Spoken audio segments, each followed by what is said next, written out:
በዮሐንስ ራእይ ምዕራፍ 14 ቁጥር 6 ላይ በምድርም ለሚኖሩ ለሕዝብም ለነገድም ለቋንቋም ለወገንም ሁሉ ይሰብክ ዘንድ የዘላለም ወንጌል ያለው ሌላ መልአክ ከሰማይ መካከል ሲበር አየሁ እንዲል ቅዱስ ቃሉ እንደ ቀደሙት አባቶቻችን የማይለወጠውን ቅዱስ ወንጌል ለፍጥረት ሁሉ ማብሰርን ዓላማው ያደረገው ይህ ቃለ ወንጌል ቲቪ ነው።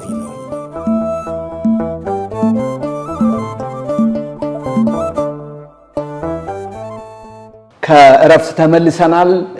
ቅዱሳን ጌታ እግዚአብሔር ለዘላለም ይባርካችሁ፣ ዘመናችሁ የተባረከ ይሁን። አሁንም ከፓስተር ግዛው ጋር የጀመርነውን እንቀጥላለን። እንግዲህ ፓስተር ወደ ጌታ ከመምጣቱ በፊት በክፉ የመናፍስቱ ዓለም ተጽዕኖ ስር ይኖር ነበር።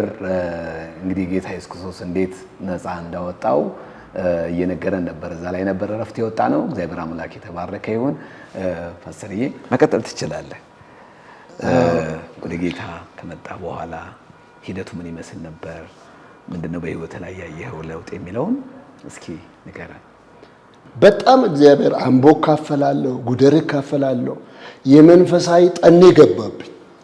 ትምህርቱን እየተውኩ ሁሉ ነው ሄጄ የምካፈለው ፕሮግራምና በጣም እግዚአብሔር ባጭር ጊዜ ውስጥ አሳደገኝ። እዛ ፖሊስ ማሰልጠኛ ውስጥ የነበሩ ክርስቲያን ፌሎሺፕ ያደርጋሉ። እነሱንም ተገናኘው። እነሱ ጋር ፕሮግራም መምራት ጀመርኩ። ስልጠናው አለቀና እንግዲህ ወደ መጣንበት ዞን ተመለሰ። እኔ አሰበ ተፈሪ ተመለስኩ። በፖሊስ ተመልሼ ስመጣ እጣ ሳወጣ መሰላ የሚባል ወረዳ ደረሰኝ። መሰላ ወረዳ ደግሞ በጣም ወንጌል የሌለበት የጨለማ ወረዳ ነው። መንገድ የለም።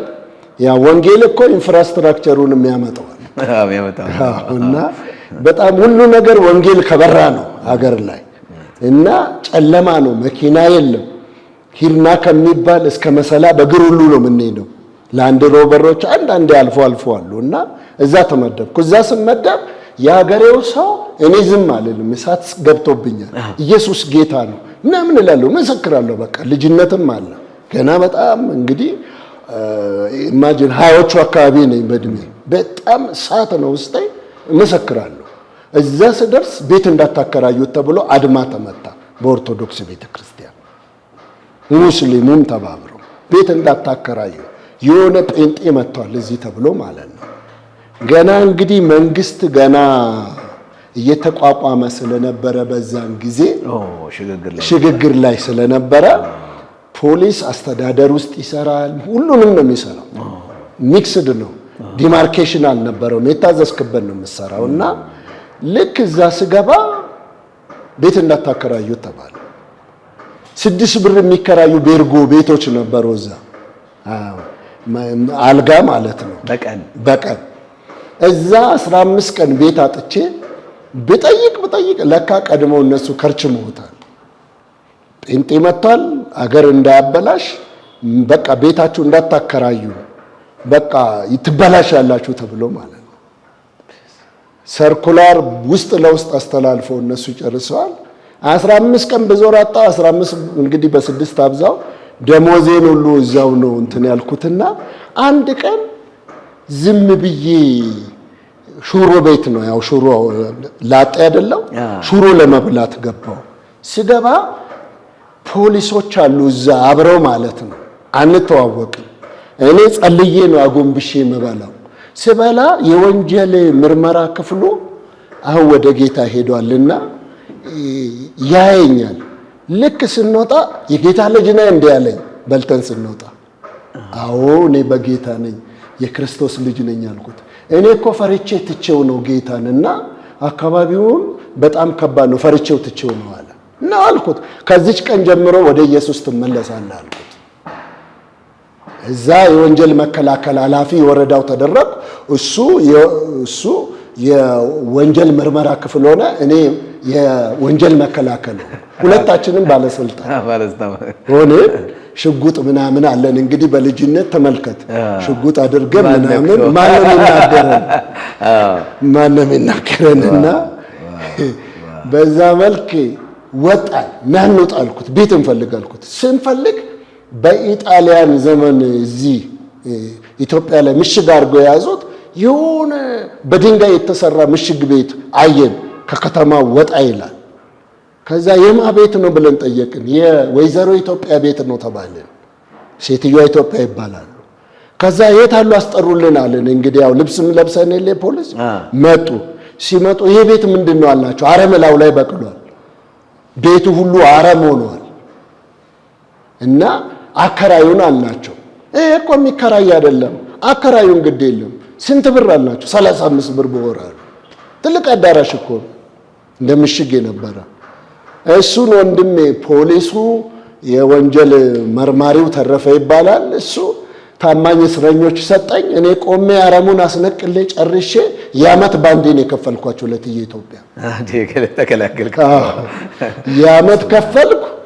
በል አንተ ወጥ እኔ ወጥ መስራት እችላለሁ፣ አንተ ደግሞ እንጀራ ሄደህ ትገዛለህ፣ እንደዚህ በላጤ እንቀጥላለን አለን። 20 የሳር ፍራሽ የገብስ ገለባ ፍራሽ 20 ሰፋውና ኖራ አስቀባውትና ቤቱን ውስጡን አስገባ አነጠፍን። ገባን እዛ ውስጥ። ከዛ ለፍራሾቹ መስበክ ጀመርኩ ማለት ነው። ኦ ማይ ጋድ። እሺ በቃ ያም ወንድም ከኔ ጋር እየበረታ መጣ። ለፍራሾቹ እግዚአብሔር ሰው ያመጣል፣ እነዚህ ፍራሽ ላይ የሚቀመጡ ሰዎች ጌታ ያመጣል እያልን ስንል ገጠር ላይ ጌታ ራሱ የተገለጠላቸው ካህን የሆኑ 20 ከነ ልጅ ልጆቻቸው 20 ሰው ጌታን እዚህ የሚፈልጉ አሉ ተባለና ተነገረን። ተነስተን ወደዛ አካባቢ ሄድን። 20 ሰው ወደ ጌታ መጣ በአንድ ጊዜ። ፍራሹ ላይ መጣው። 20 ፍራሽ ነው 20 ሰው። የእምነት ነገር ሞኝነት አለ። መጡ፣ እዛ ላይ ገቡበት። እኔ እነሱን እያስተማርኩ እኔ አልተማርኩም። ክትትል የሙሉ ወንጌል ቤተክርስቲያን ማስተማሪያ ደብተር ከሂርና ወሰብኩ። እሱን እያጠናው እያስተማርኳቸው አብሬያቸው ተጠመቅኩ። የደነትም ራስን አስተማርኩ ራስን አስተማርኩ። አብሬያቸው ተጠመቅኩኝ። የቤተ ክርስቲያኒቱ መሪ ሆንኩ። በዛ ተመሰረተ። አሁን አጥቢያ ቤተ ክርስቲያን አውጥቼ ነው እዛ በነበርኩ ጊዜ የወጣሁት። አገልጋዮች ሁሉ ከ20 ልጆች ውስጥ ፓስተሮች፣ ወንጌላውያኖች ናቸው። በጣም አብረን ስንተጋ ከኔ ጋር የነበሩ ትላልቅ እግዚአብሔር ሰዎች ወጥተዋል። ወደ 5 የሚሆን ደግሞ ያቺ አጥቢያ ወልዳለች እዛው መሰላ ውስጥ። እና አወጣጤ እንደዛ ነበረ። እግዚአብሔር ረቶኝ እዛ ከተማ ላይ እንግዲህ በአገልግሎትም በጣም ከሙሉ ጊዜ አገልጋይ በላይ ነው ማገለግለው። ስራዬን እየሰራ ቸርችንም እያገለገልክ በዛ መልክ ነው። እዛ የነበረኝ ቆይታ 88 ላይ ልክ ቤተክርስቲያኒቱ አጥቢያ ስትወጣ እኔ የተወለኩበት ቦታ ቁጭት ስላለኝ እዛ መናፍስት ማፍረስ ስላለብኝ በፍጹም ወደዛ መሄድ አለብኝ ብዬ እንግዲህ እግዚአብሔር ጥሪ ያለው አገልግለኝ ና ውጣ ይለኛል። ውጣና አገልግል። በጣም በቃ በበሽታ በቃ ልነግርህ አልችልም። ለእግዚአብሔር እኔ እንዴት ሆኜ እኖራለሁ? ደሃ ቤተሰብ ነው ያለኝ። ወንድሞቼን ማስተማር አለብኝ፣ አባቴን መርዳት። አንዱ ወንድሜ እንዳውም አምጥቼ እዛ አስተምረው ነበርና በዛ መልክ እያለ ውጣ ይለኛል ጌታ። ጊዜ ስጠኝ ይላል። የተወለኩበት አካባቢ ዝውውር ጠይቄ ተነስቼ እዛ መናፍስቱ ያለበት ማገለግልበት ቦታ በጣም የሚገርም ነው። እሺ እዛ ተመልሼ መጣው። ገንዘብ አጠራቀምኩኝና 20 ቆርቆሮ እዛ አባቴ መሬት ላይ ለኔ የተሰጠች መሬት አለች። እሱ ላይ ግጥም አድርጌ ሰራሁት። እዛ ጌታ እዚህ ይመለካል ብዬ ቀብር ቦታም ሰው ከሞተ ማስፈራሪያው ይሄ አይደለም እዚህ ግቢ ውስጥ ይቀበራሉ ብዬ በዛ መልክ ተጀመረ ማለት ነው። እዛ ያለው ጌታ የግድ ጣለኝ። ፉል ታይሜን ለካ ስደት አልነበረም። ስደት አለ በጣም እኔ እንዴት እሰማቸው። ምክንያቱም አንተ ከኪዳን ገብተሃል እዛ ከመናፍስቱ ጋር ድሮ ወደ ጌታ ከመምጣት በፊት ብዙ መስዋዕትነት የከፈልክበት ቦታ ነው። ሰው እንዴት ተቀበለ? እንዴት አየህ አንተ? ሰዎች ምን ይቀበሉኛል? ማቋሚያ ሁሉ እየጣሉ ይረግሙኝ ነበረ። በቤተ ክርስቲያን ስለት ያሳቀሉብኝ ነበረ። ይሙት ተብዬ በጣም መንገድ ላይ ሁሉ እየጠበቁ በቆንጨራ እነሱ ባሉበት ቆንጨራ ይዘው ባሉበት መንገድ ዱላ ይዘው ሊገሉኝ ባሉበት መንፈስ ቅዱስ በዚያ አትሂድ ይለኛል። በጣም የመንፈስ ቅዱስ ምሪት ለኔ በጣም ይሰጠኝ ነበር። በጣም ይሰጠኝ ነበር። መንፈስ ቅዱስ ጥቅ ነው። በቃ እጸልያለሁ። በቃ ጌታ መንፈስ ቅዱስ ሼክ ነው የሚያደርገው። አካባቢ ይረበሻሉ። በቃ ለአባቴ ስሞታ ስንት ጊዜ አባቴ ደግሞ ቤተክርስቲያን ላይ የቤተክርስቲያን ሊቀመንበር ነገር ነው። ሁለቱም ጋር ነው፣ እዛም እዚህም ነው።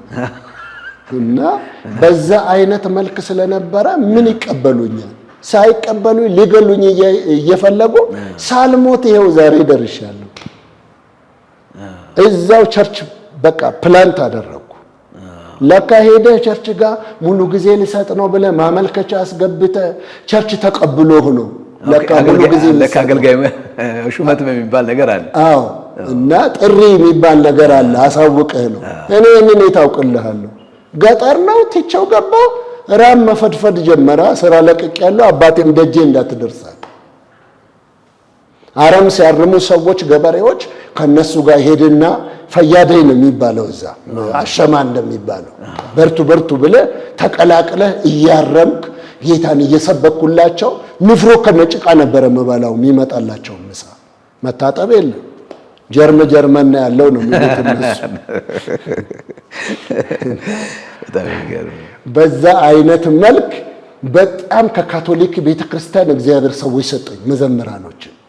አረም አብሬያቸው እያረምኩ በድብቅ እነሱን በቃ እንትን ማድረግ ጀመርኩና የሚገርመው ነገር እነሱ ለመውጣት ፈሩ። እነሱ ሲፈሩ አንድ እብድ ከዛ ከኦፋ ቤት ሰንሰለት በጥሶ መጥቷል። ሰፈር ውስጥ ደስታ ይባላል የወይዘሮ ብርሃኔ ልጅ ነው። መጥቶ ያገኘውን ሰው በቃ እንስራ ተሸከማ መዋቀርታ የምትሄድ ኳ ነው በብትር ልጁ በቃ ያገኘውን ሰው መስበር ነው። እኔ ደግሞ የሚገርምህ ነገር በዛ መንፈስ ውስጥ ሆኜ እኔን ፍለጋ መጡ። መድኃኒት እሳቸው ጋር እኔ እኮ ገና ወጣት ነኝ፣ እሳቸው ነው የሚሉኝ። ያው የፍራቻ ጥላቻ ማለት ነው። እና አቶ ግዛውን ፈልጋቸው ምናምን ብለው መጡ። ሲመጡ እኔ በሚገርም ሁኔታ አዝኜ ጌታ ለምን ጠርቶ ያንከራተተኛል? ለምን እራባለሁ? 3 ቀን 4 ቀን ፋስታትለው ጦም ነው በቃ ምበላው የለኝም። ጌታ ጠርቶ እንዴት ታንከራተተኛ? ምበላው ልጣ እንዴ? ዘመዶቼ እንኳን ኢግኖር ያደርጉኝ እንደዚህ። አጎቶቼ ያለው እንግዲህ ከሰሜን ሸዋ ሄደው እዛ ይሰፈሩ። እኛ ከእናትየዋ እንጂ ተልጁ እጅግ መምነን አርፈ ቁጭ በል ነው የሚሉኝ እነሱ።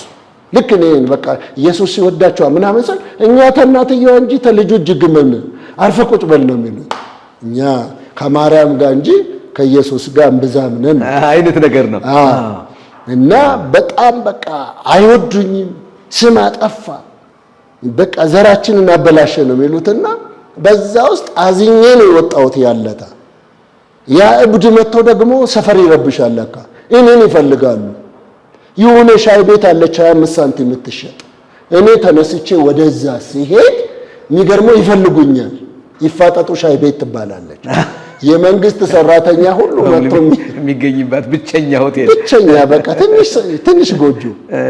ወደዛ ተስፋ ቆርጬ ጌታ ምን ያደርጋል በቃ ውስጤን አየ። ሰይጣን አቢዩዝ አደረገኝ።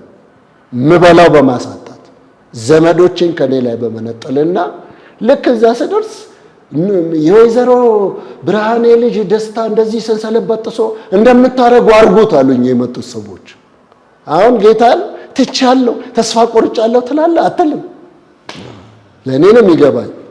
ተነስቼ ከነሱ ኋላ ወደ ወይዘሮ ብርሃኔ ቤት ሲሄድ ከርቀት እኮ ነው አጋንንቱን አስወጣ ተብለህ። አዎ አስወጣ ተብዬ ልጁ ላይ ያለ መንፈስ መጣብኝ ብሎ ከሩቁ ሰማዋለሁ።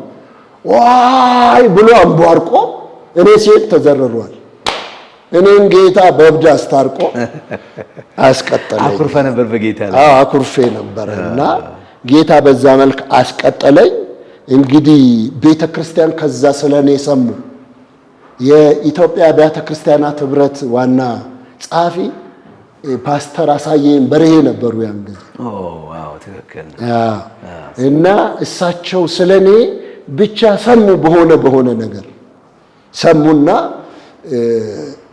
መጣው እዚህ አዲስ አበባና ሰው ይዞኝ መጥቶ እንደዚህ ገጠር ላይ የሚያገለግል ሰው ምናምን ብሎ አንድ ሰው በጣም ለሥራ መጥቶ እዛ የግንባታ ሥራ ለመስራት ከደቡብ የመጣ ሰው ነው።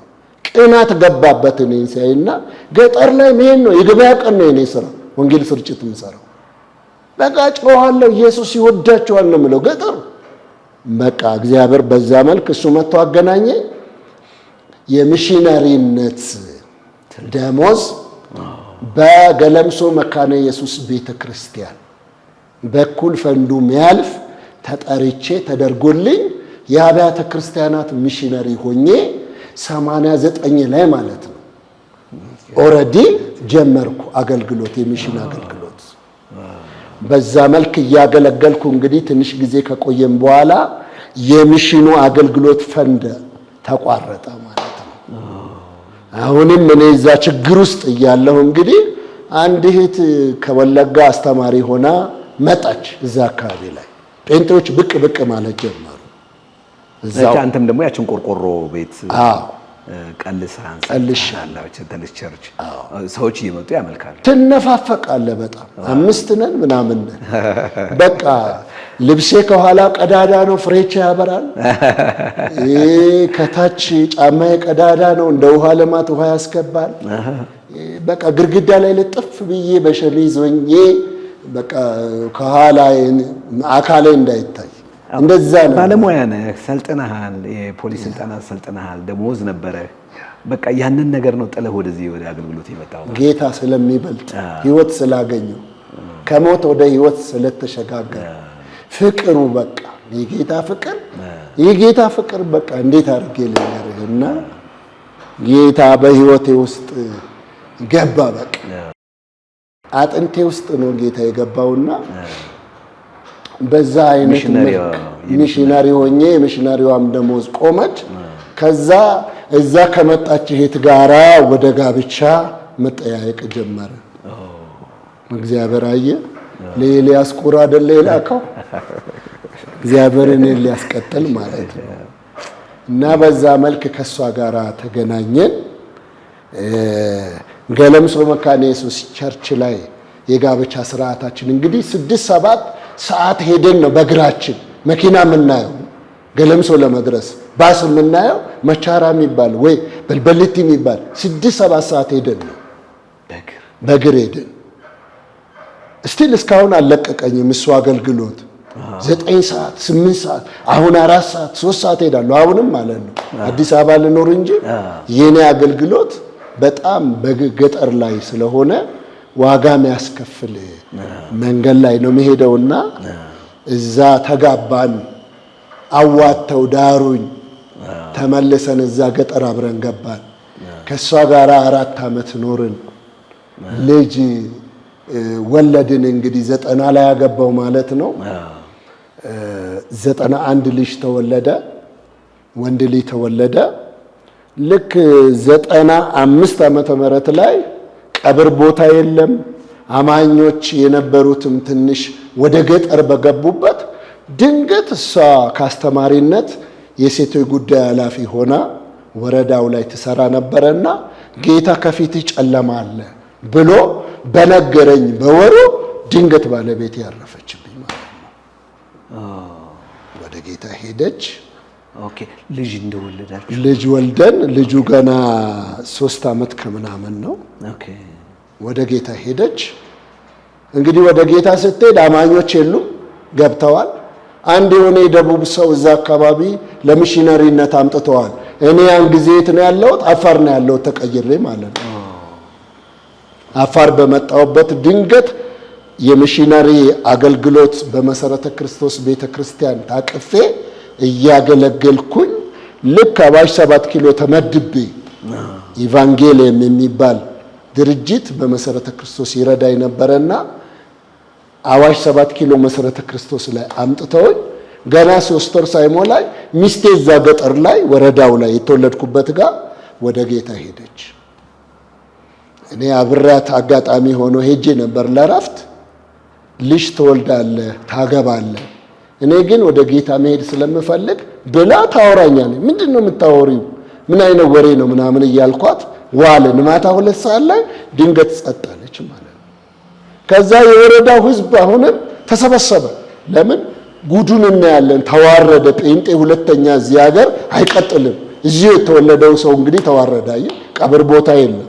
አማኞቹ ገጠሩ ገብተዋል። ያ ሚሽነሪ ብቻ አጋጣሚ መጥተው እንግዳ ነው እዛ ያለው ግርማ ገብረ ኪዳን ይባላል ከከምባታ መጥቶ እና ሬሳ ትተን እኔና እሱ ተንበርክከን መጸለይ ጀመርን። የአካባቢው ሰው ደግሞ ጉዳችንን ለማየት ተሰበሰበ ማለት ነው። ጌታ ሆይ ይሄ ሬሳ ካልተቀበረ ስም ከዚህ በኋላ አይሰበክም። እዚህ ለአንተ ለስም ጥሩ አይደለም። ከፈለክበት መኪና ላክልኝና ይሄንን ሬሳ ይዘን መውጣት አለብን ነበር የምንጸልየው። ከሌሊቱ 11 ሰዓት የካቶሊክ መኪና ካቶሊክ አለ እዛ አካባቢ ማርቼዲስ እርዳታ ጭኖ ከድሬዳዋ ስንዴ ጭኖ አይመጣም። እግዚአብሔር ላካየ መኪናም አለው። ክብር ለጌታ ይሁን። ላከ እግዚአብሔር በሚገርም ሁኔታ እህሉን አስወርደው ሬሳ ይዘህ ትወጣለህ አሉት ሾፌሩን። የምናመጣው እንግዲህ እኔ ያለሁበት አዋሽ 7 ኪሎ ነው ለቀብር የማመጣው። ትንሽ ሳታስታውስ አቀርም አንተ እና በወቅቱ በጣም ከፍተኛ ልጁ እናቴን አምጣ ብሎ ያለቅስብኛል። እናት የለኝም፣ እህት የለኝም። እኔ ቤተሰቦቼ ደግሞ የእናቴ ዘመዶች በሙሉ ደግሞ የኔ ያውድቀት ነው የሚጠበቀው። መንፈሱን ይፈልጋል። አገር ወረዳ ወጥቶ ላይ ጉድ ላይ ወጣ። ሬሳ ይዘን ስንወጣ የሬሳ ሳጥን አባቴ መጣ። የራሱ ጉድ ስለሆነ የራሱ ችግር ስለሆነ የሬሳ ሳጥን አሰሩ። ሬሳውን እዛ ማርቼዲሱ ትልቁ መኪና ላይ ተጫና። አብሮኝ የነበረው ወንድም ድብን አድርገ መስበክ አለብህ በቃ ተባብለን እዛ አካባቢ ወንጌል ሰብከን ሬሳችንን ይዘን የአዋሽ ቅዱሳኖች ደግሞ ተሰብስበው አብያተ ክርስቲያናት በጣም በሚገርም ሁኔታ ቦርደዴ የሚባል ድረስ መጥተው አቀባበል አድርገው አጅበውኝ ሬሳ ይዘን አዋሽ 7 ኪሎ ገባንና ሬሳችንን እዛ ቀበርን። እና በጣም በሚገርም ሁኔታ ሰይጣን ወደ ኋላ ሊመልሰኝ ሊያጠፋኝ በጣም ያልሰራው ስራ የለም። እግዚአብሔር ሲፈልግ ሰይጣንም ደግሞ ለማጥፋት ይፈልጋል። እግዚአብሔር የፈለገህን ያህል ሰይጣንም ሊያበላሽ ይተጋል። በረሃብ ሞከረህ አልቻለም። አሁን ደግሞ ሚስቴ ነው በጣም አካሌ ሆነችው። እንደዛ ሆነች። እንግዲህ በዛ አይነት ሁኔታ ውስጥ እኔ ወንድ ስለሆንኩ የሷ ቤተሰቦች ወለጋ ልጁን ይዤ ተቀበሉኝ። ለተወሰኑ አመታቶች ለአንድ 9 አመታት አይራ ከተማ ላይ ልጁ ፋሚሊዎቿ ጋር አደገ ማለት ነው። እና እኔም የግድ ከዛ በኋላ ከ2 አመት በኋላ ወደ ትዳር እዛው አዋሽ 7 ኪሎ ላይ መጣው። ያው እንግዲህ በነበረው ሴሬሞኒ ቅዱሳኖች መጎዳቴን ያው እግዚአብሔር በፍርስራሽ ላይ ለምስጋና ያቆም የለ ባህሪው በፈራረሰ ነገሬ ላይ እዛው ለምስጋና አቆመኝ። ከናዝሬት የመጣች ንግድ ባንክ ላይ መሰራ እህት እግዚአብሔር ሰጠኝ። ምራቅ ዋጠች። ልክ እንደ በፊቷ ካውንስል የምታረገኝ አገልግሎቴን የምትረዳ መልሶ ካሰኝ እግዚአብሔር ሰጠኝ። ከሷ ጋራ ናዝሬት መሰረተ ክርስቶስ መሐላ ጥቢያ የሚባል ላይ የሷ ፋሚሊዎች አባል የሆኑበት እዛ ሴሬሞኒው ተደረገ። ተጋብተን ተመልሰን ስንሄድ የአዋሽ ቅዱሳኖች እንደገና ደግሰው እናንተ በድል ባለ ስጦታም ማርጋችሁ ያው ስለምታውቀው ታሪኩን አንተንም ማረሳህ እዛ የሆነች ትንሽ ሻይ ቤት ላይ ቁጭ አድርገህ በጣም ነው ልቤ ወደ ላይ ኢንካሬጅ እግዚአብሔር አለ ስብራትን ይጠግናል ይረዳሃል ብለህ ከማግባቴ በፊት የሁለተኛው ቤት ክብር ይበልጣል የሚለውን ቃል በደንብ አካፍለኸኝ ከዛ በኋላ ነው እንግዲህ እግዚአብሔር ለኔም ትዳር ያደረገልኝ። አሁን ከዚህኛዋ ባለቤቴ ጋር አለው 2 ልጅ ወልደን እግዚአብሔር ክሶኝ ከሷ ጋር ጌታን እያገለገለን ነው ያለው። እግዚአብሔር የተመሰገነ ይሁን። አሜን። እግዚአብሔር ይክሳል። አሜን። እግዚአብሔር ለስሙ ያሳየነውን ይረሳ ዘንድ ምን አይደለም ሰው አይደለም፣ አመፀኛ አይደለም፣ ሰውም አይደለም። ጌታ የተባረከ ይሁንና ጌታ በብዙ ነው የረዳ። በእንደዚህ አይነት ትግል ውስጥ ለሚያልፉ ሰዎች አንተ ምንድነው የምትለው? በተለይ የመናፍስቱ ዓለም ትግል ያለባቸው ምንድነው የምትለው ለእንደዚህ አይነት ውጣ ውረድ ውስጥ ለሚያልፉ ሰዎች ከተሞክሮ ተነስተ? እኔ በጣም የምለው ነገር እንግዲህ x+y የለውም ካልኩሌሽን። እኔ ያደኩበት በጣም ያደኩበት ሁኔታ ምንድነው? እጸልያለሁ፣ አነባለሁ። በቃ ይሄ ነው። መንፈስ ቅዱስን በጣም ነው መራበው። የመንፈስ ቅዱስ ኃይል ደግሞ በጣም ላይ ያልፋል። የሆነ ከፍርስራሽ ውስጥ እንደወጣ ሰው በርትቼ ነው የምታገኘኝ። መንፈስ ቅዱስ በጣም ይረዳል። መጣበቅ ከእግዚአብሔር ጋር በዚህ ስብራት ውስጥ ያሉ ሰዎች ምንም ሊያጽናናቸው አይችልም። የልጅነት ባለቤቴ ናት። እንደኔ ብዙ የሚጎዱ እንደዚህ አይነት ሰዎች አሁንም ይሄ ነገር ሲደርስባቸው በጣም ነው ሄጄ ከነሱ ጋር ማሳለፍ ህይወቴን ማካፈላቸው። ከእግዚአብሔር ጋር ጊዜ ወስድ ነበር፣ እጸልይ ነበር፣ አነብ ነበር። መንፈስ ቅዱስ በጣም ረዳኝ። እንግዲህ ለኔ ሮል ሞዴሌ ራሱ ጌታ ኢየሱስ ነው።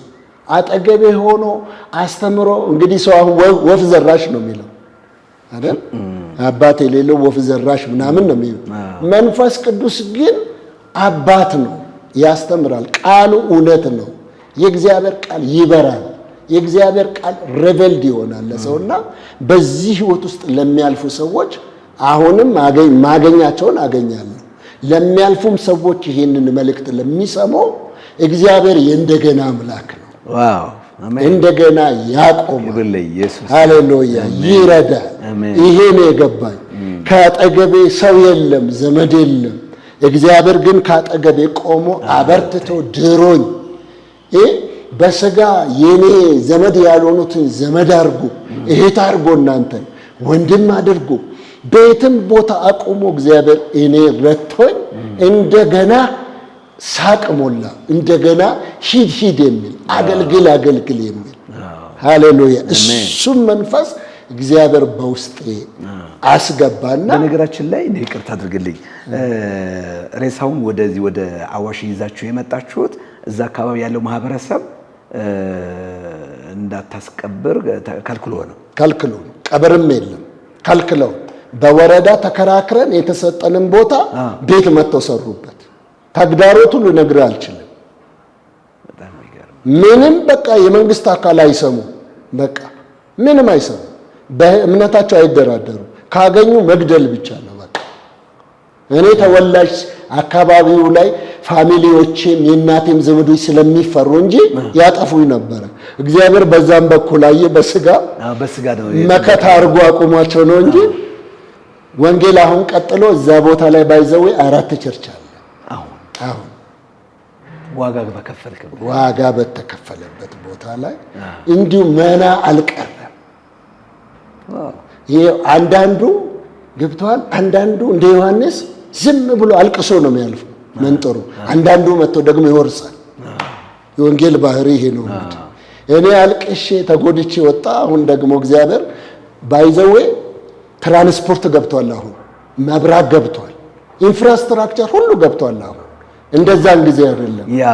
ባንክ ገብቷል። 6 ሰዓት ሙሉ በእግራችሁ 6 ሰዓት 7 ሰዓት እንደ ፍጥነት ነው የምትሄደው። እንግዲህ እንደዛ ነውና እግዚአብሔር የተባረከ እግዚአብሔር ረድቷል። እግዚአብሔር አምላክ ለዘላለም የተባረከ ይሁን። ቅዱሳን ጌታ ኢየሱስ ክርስቶስ ዘመናችሁን ይባርክ። አድማጭ ተመልካቾቻችን አሁንም ሁለተኛውን ክፍል በሚቀጥለው ሳምንት ይዘንላችሁ እንቀርባለን።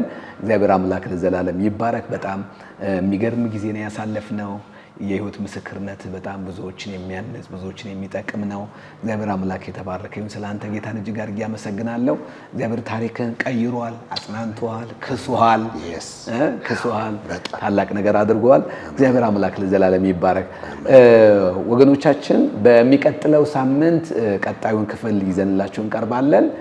ለዛሬው እዚህ እንጨርሳለን። እግዚአብሔር አምላክ ዘመናችሁን ይባርክ። መልካም ሳምንት።